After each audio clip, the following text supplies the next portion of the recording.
I think has to be done. And education has a profound role in all of this. Let me say this. Yeah. Coming back to the education. Education has a profound role. It has a much more profound role than anything that is presently happening in the institutions of education, in the systems of education. And this is what some of us are struggling to get the educational institutions to understand, to begin to recurriculate, rethink their pedagogy, rethink the purpose of knowledge, what kinds of knowledge and skill and competence they have relative to these issues, rather than to the demands of a hegemonic global corporate system. It is this. And part of this has to be this question of resuscitating or providing spaces for the knowledge that exists in communities and societies, where they have resolved many, many, many of the most complex questions through the process of, of local organization. Yes. Now, so much happens, which is supposed to be like, we are consulting. But if you look at the nature of the consultations, it's less than perfunctory. It's really an insult to the people who are meant to be consulted on all of these things. So the other thing that we must do, when COVID broke out, I motivated that I didn't think that the universities should be doing what the NGOs can do and what communities will be doing anyway, like supporting in PE. As you know, we had this huge problem of the way in which the community health workers were not being supported. Yes. Where, especially at a local hospital here and the local community clinics. Yeah. Yeah. Firstly, of course, community health workers are not employed. Do you know that? Did you know that? They're not employed formally. They have no formal employment. And here were they, completely on the margins of the health system, ignored for years. Mm-hmm. What is more, they were not given the equipment, the PPE. Mm-hmm. They were not given any support. They were expected now to pitch up for work immediately and start doing the stuff. By the way, as you know, in the Eastern Cape, in some office of the health department, all the masks were lying there, just unopened in boxes. My view was that the university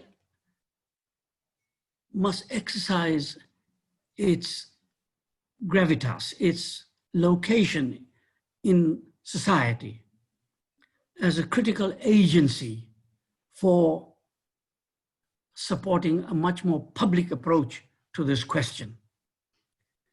For me, what the university should do, could do, should have done, and which it didn't do, and all universities should be doing that, which is the point we made even in relation to the fees must fall, is that the university should convene public assemblies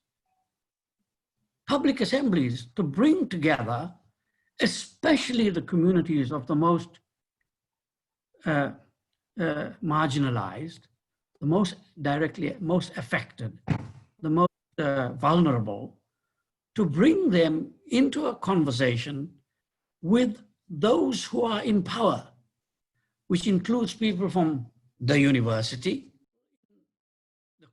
in government, at the local level or provincial level, people from the corporate sector, people from faith-based organizations which have influence, and people from cultural organizations who are influential in society.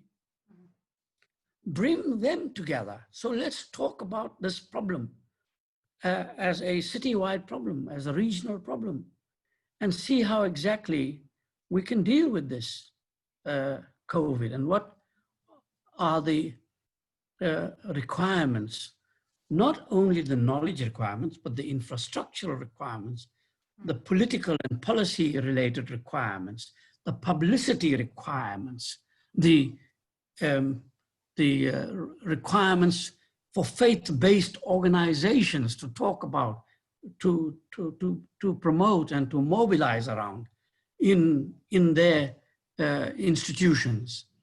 That's what a university should be doing, instead of doing this NGO type work, which those can do even better than the university. But anyway, which universities can do, but it must not, that can't be the end point of its work.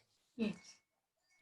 So what was the purpose of all of this? The purpose of this was to demonstrate that these large issues can never be resolved without the direct participation, the knowledge, the activity of communities, especially of the urban and rural poor.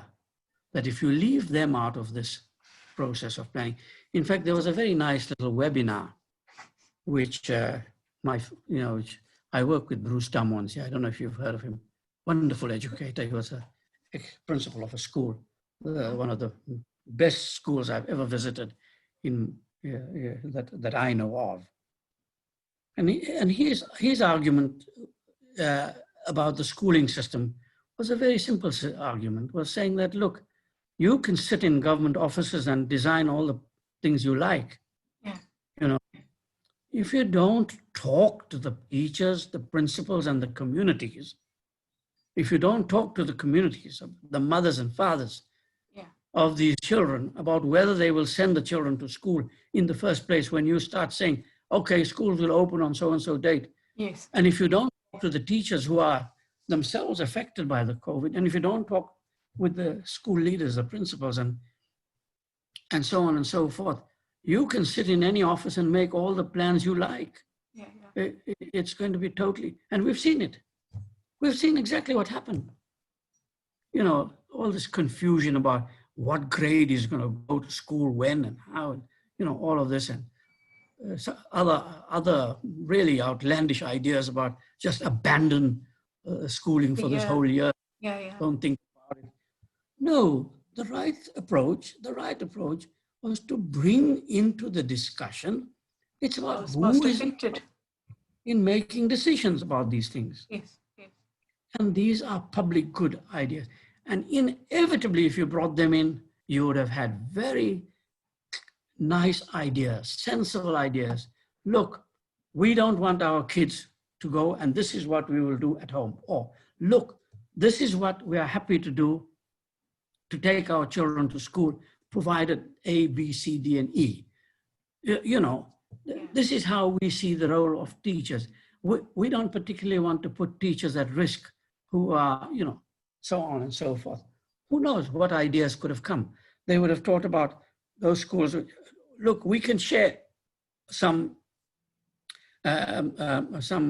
distance learning based learning systems also in smaller groups. We'll ask the church to help. You see? Yeah. You never know. You never know what ideas would have come. But I know this from being, you know, involved in producing the Mandela Foundation's book on emerging voices, where we reviewed, we went and did research in rural communities about what is the nature of rural schooling. And we learned from there that if you don't listen to rural communities, you can guess all you want about what you think rural schooling is all about. And it's a complete waste of time. Yes. You know, you could fly in 1,000 researchers, dip in there with 1 million questionnaire forms, fill up the questionnaires and go back home and say, this is what's to be done.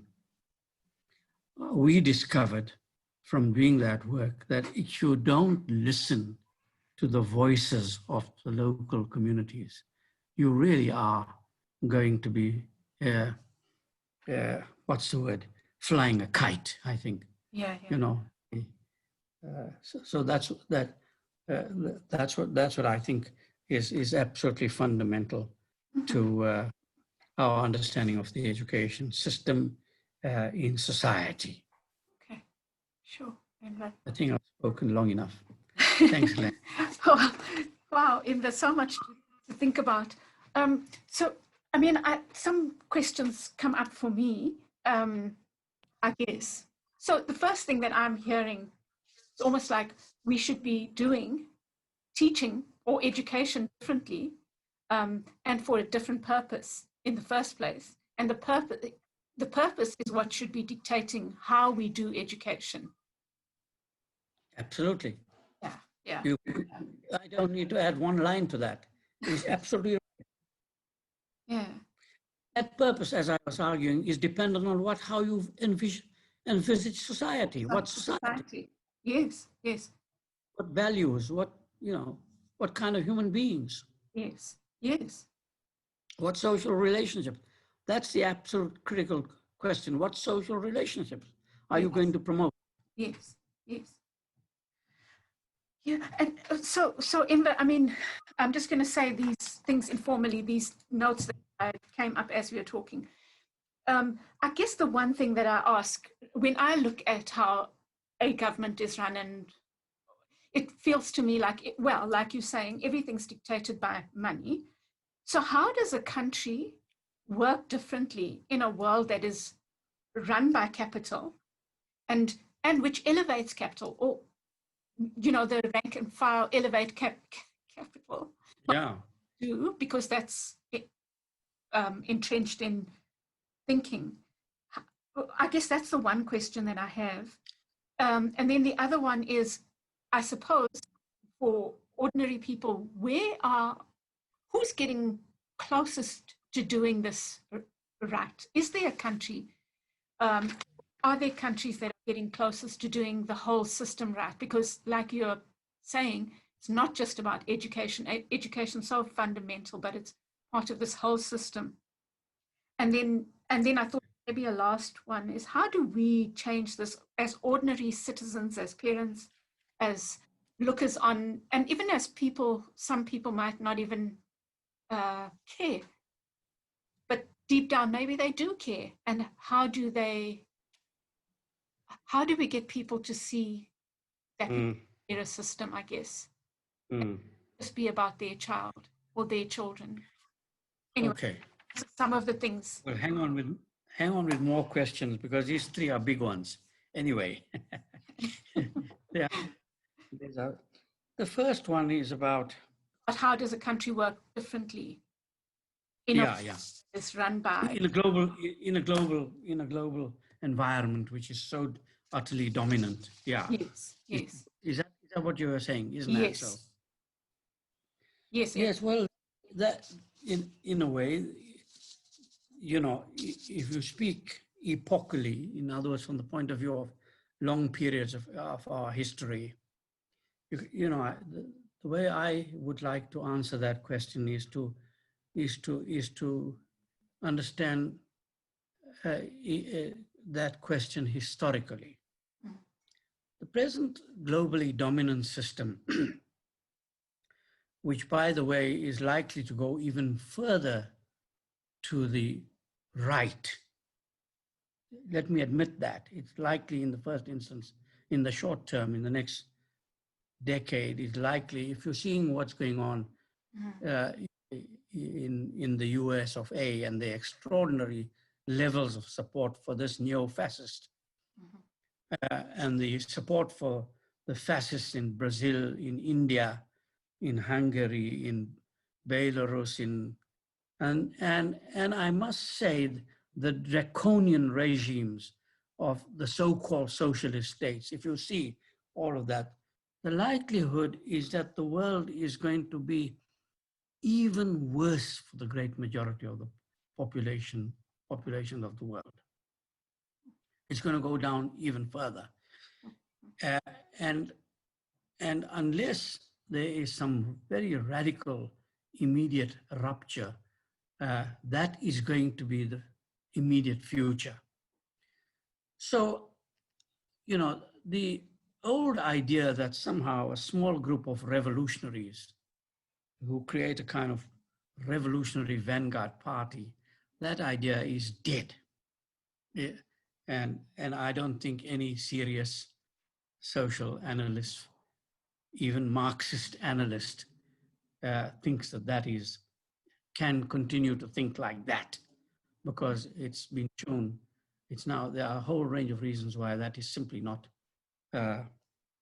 not only is it not possible, it is no longer desirable to be led by a small coterie of radical intelligentsia, precisely because, as I was explaining, these large social projects, the whole social change processes, unless you find mechanisms for including society in the process of decision making in a real substantive way, right from the local level, right to the top, unless you do that, you're not going to end up with any society which is substantially different from the one we have now. So China, for instance, is producing as many billionaires as the USA. India is becoming perhaps it is already one of the most unequal, but it's also producing strata of extremely wealthy billionaire, rich people. I am saying that epochally, from a point of view of epoch, if you examine the history of human society, I mean, capitalism doesn't have all that, long life history. Yes. I know it's very concentrated now, and it looks like everything in the world, starting with our toothbrushes and toothpaste when we get up in the morning, and the coffins we get buried in when we die, belong to capital. I know that. And every bit of food we eat I know that. But the point is that you have to have a historical view. And 250, 300 years is not a very, very long time. Right. And especially because it is now producing gigantic contradictions, really insufferable contradictions. Yes. Really, it's destroying the planet. It really is. Yes. I don't know, quite by chance, I watched a program on TV the other night. It was late in the night, and so I don't know how many people actually saw it.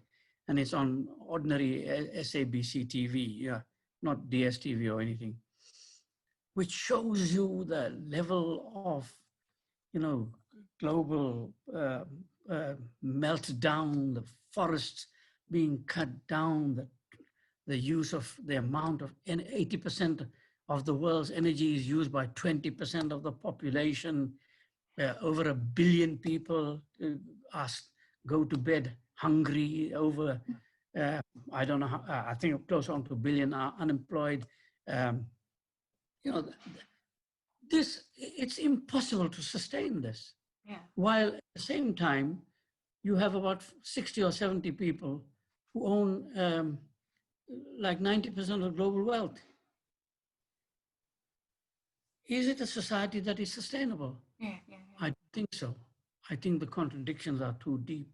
Yes. But these things don't fall over because you say they are full of contradictions. Yes. See? Yes. And I'll come to that in answering the question of what is our role in all of this. I don't think that corporate global capitalism is sustainable.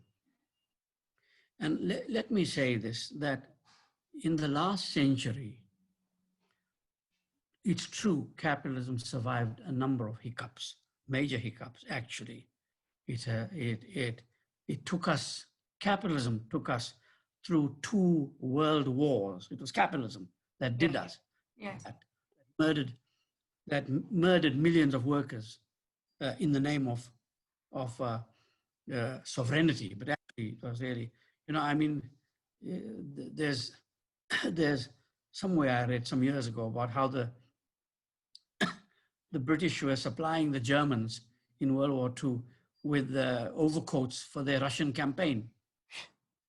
Russians were the allies of the British, remember this? Yes.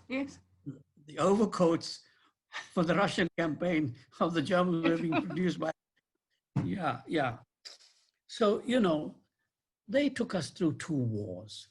They took us through several depressions, economic depressions. Yeah. And yet they died.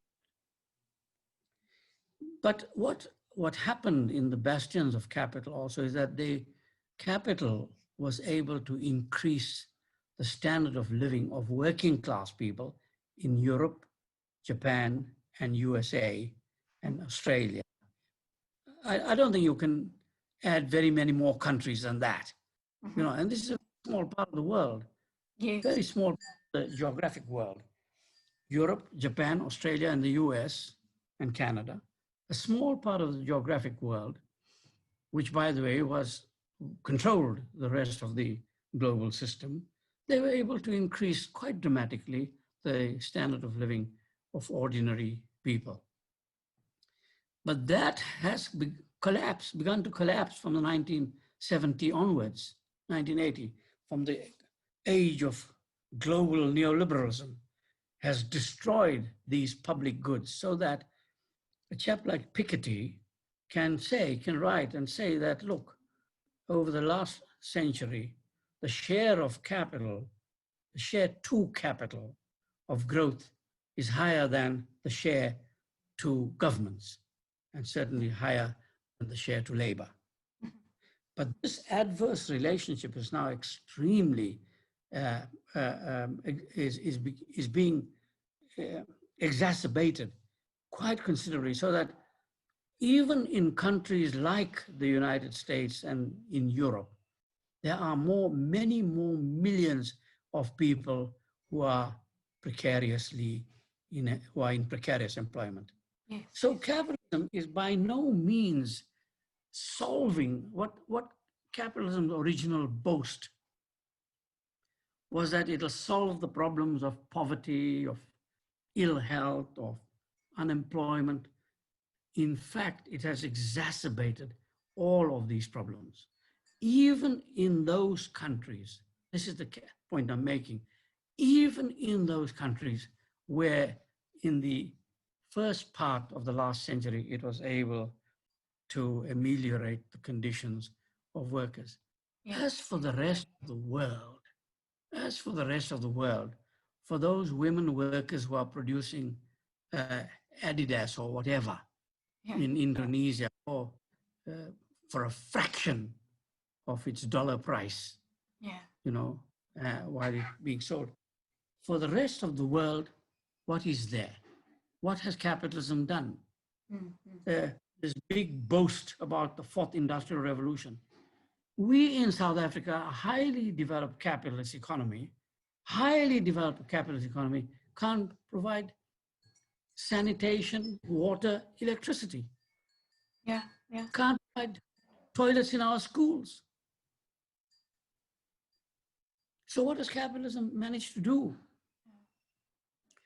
So those people who continue to rely on some kind of social democratic capitalism, continue to talk that language, continue to attempt to promote that, are really, a wonderful phrase in isiZulu,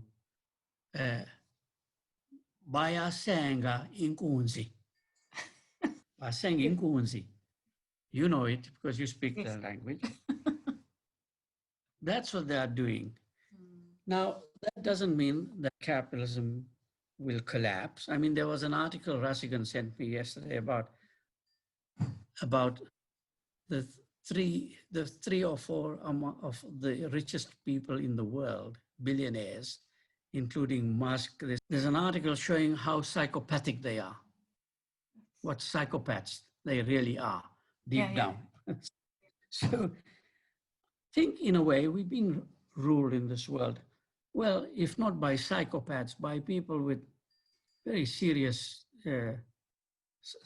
sociopathic tendencies. And I don't think that can survive for too long. I mean, increasingly they're going to think about moving to an island while they leave all of us in desperate, leave the rest of humanity in desperation.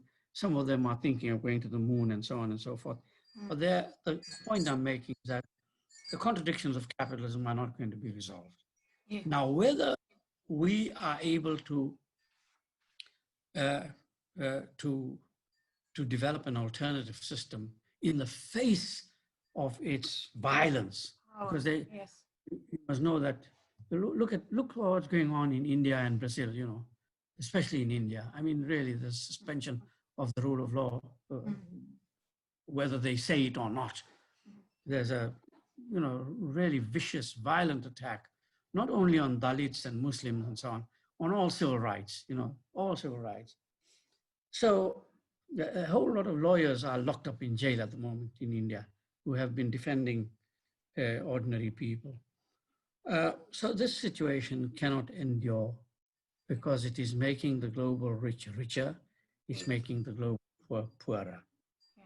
So if you think historically, I often say this, I know I'll be dead by the time this problem is resolved, but I don't think that it'll last for another 100 years, this situation, and that the time is absolutely ripe and necessary to continue to plant some of the old seeds of opposition, of alternative thinking, to continue to do that in small ways, in big ways. At the moment, the possibilities of doing it in big ways, you know, to form big counter political organizations, I think that is unproductive. You know, I'm not for. Yes. You know, somehow I've become rather skeptical about all political organizations. Yeah. All. Yeah. Yes. It may be that I'm tending towards a kind of anarchism at a philosophical level, Yes. not in relation to how I understand the political economy. But I certainly think that local level organization is the basis on which more enduring, wider, national. And it's based on a wide range of issues. Look, the most pressing issue now is food sovereignty, is environmental degradation, is basic educational rights. You can take any one of these. There are now organizations are plenty all over South Africa and all over the world. Are involved in. And for me, these are the nurseries. These are the nurseries of a new reality. You know, as Arundhati Roy says, I can hear the sound of the alternative, the unerring sound of a new world. I can hear it. It's there, it's coming. And what I think she's talking about is what I'm talking about also, which is that there are already, so there are literally tens of thousands of people involved now in thousands of organizations, shall I say hundreds in South Africa, but globally tens of thousands of organizations, alternatives, setting out alternatives. The thing is that no longer relying on one big push, one big bang kind of organization.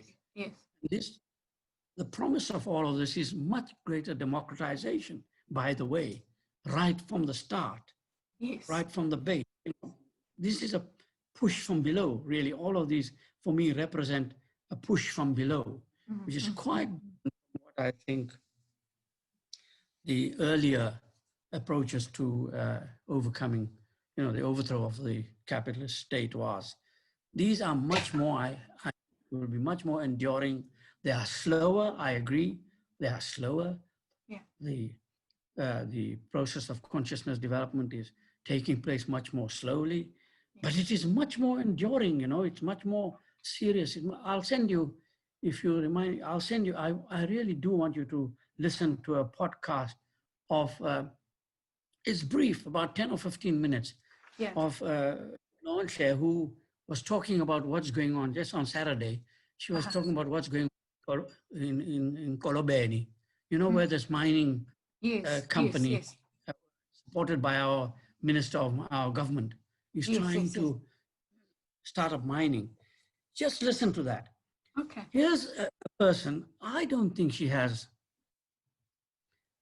a big academic background. I really don't think. I mean, but she set out more clearly than I could ever do a new developmental paradigm, a new way of thinking about development.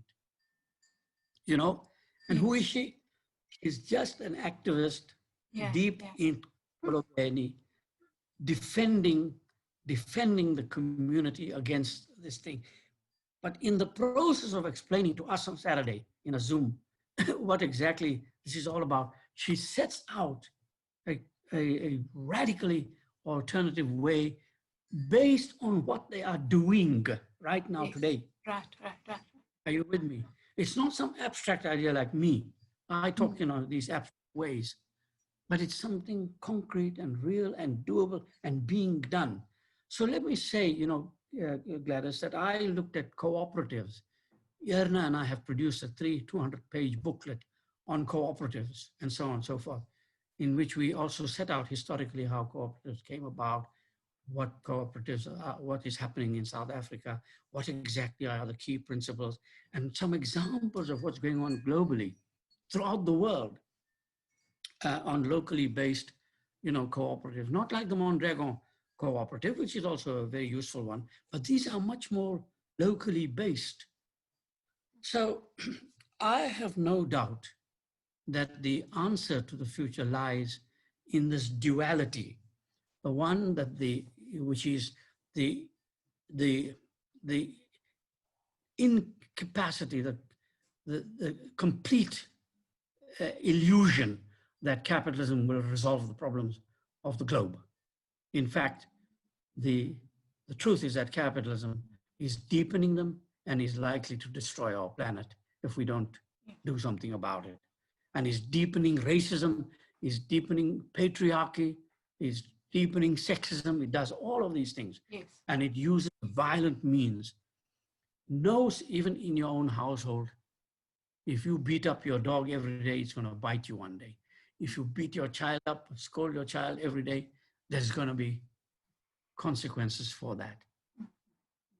The world won't take it. We are human beings. We're not animals. Well, we won't tolerate this kind of rubbish forever. Yes. So, human beings are misled and also believe in all kinds of obscurantist things. At the kernel of their existence, there must be something which says, no, we can't continue like this. That's how human societies have evolved over the last, 200,000 years, So I think it's absolutely impossible for this state of affairs to last. Mm-hmm. And on the other side, I was saying that, and the evidence of this system not lasting is the thousands of, from the co-op work we've done, we saw that there are about 200 million people globally who are involved in some or other form of organization, which has to do with cooperation. Wow. And the turnover of the co-ops that we looked at is in excess of like $800 billion US, sure. which is nothing as compared to what the size of economies are. But this didn't exist 30 years ago. Right. It didn't exist 20 years ago. Yes. It didn't exist 10 years ago.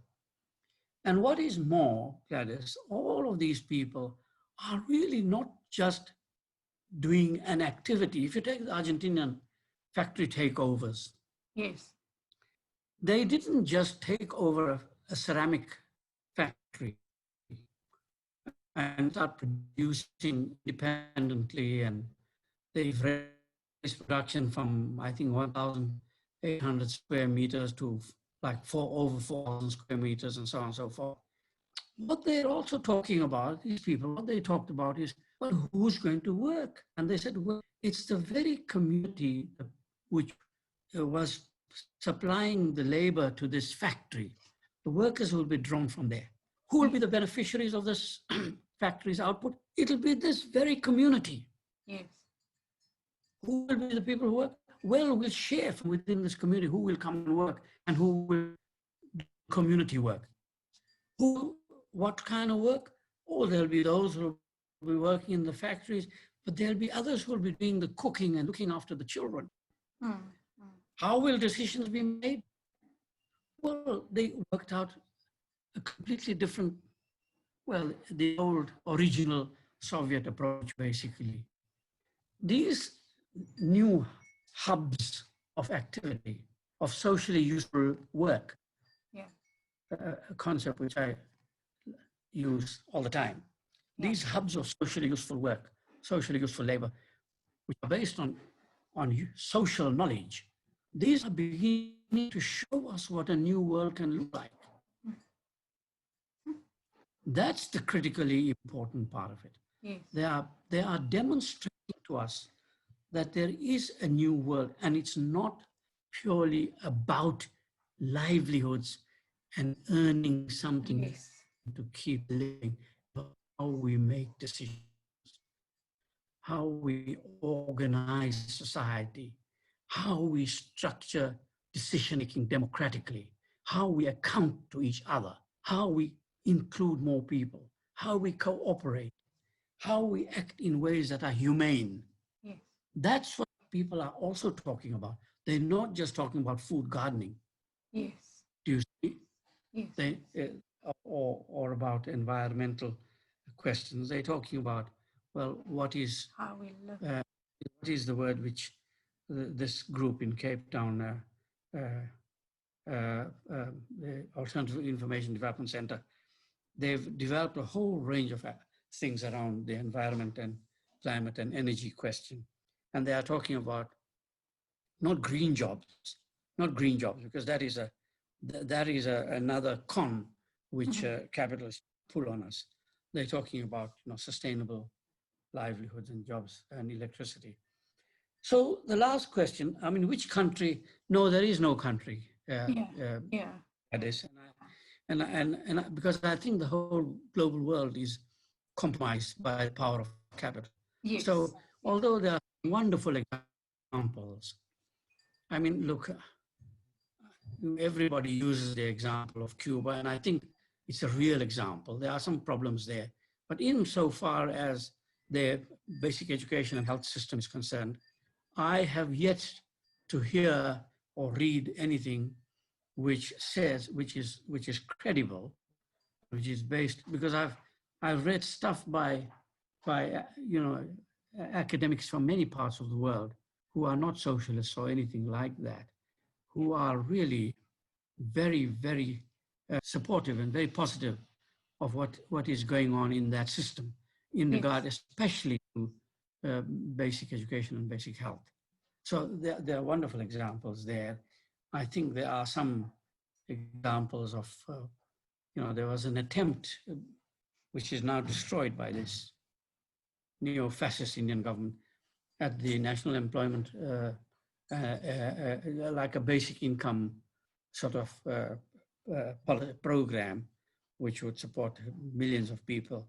There are programs in some parts of the world, but they are marginal, They are the kinds of programs capital looks at and says, can we subvert by making it a private-public partnership, or can we destroy it? Or, man, it's so marginal to our lives. We really shouldn't worry about it. So I can't think of any country example as a whole. In fact, I can think of no country as a shining example of anything. Because there are countries which, regard themselves as socialists, but when you dig a bit deeper, you don't have to dig very deep. And unfortunately, you'll find the most gory outcomes that you hadn't dreamed about. Our role, well, our role, as I think you should by now have predicted my answer, it is precisely that we must do small things in these emerging, we must participate in them. There is a place for every one of us. There is a role for anybody who cares, who wants to, provided they accept, that this is not something which will solve the problem overnight. Yes, of course. Provided they have to do these things by way of, they have to sacrifice and commit to some time. And, there isn't money in these things. There's no money in it. You have to sometimes use your own resources. They, provided you understand that you have to act collegially and collaboratively. I don't know if this answers Wow. your three. Yes, yes, absolutely. Absolutely, Enver. Yeah, I think that's really what I have for you. But is there anything else you want to say? Because I think you've given all of us so much to think about. No, nothing really. Not okay. Okay, Enver. Thank you so much, Enver. Look after yourself. Yeah, look after yourself. Thank you.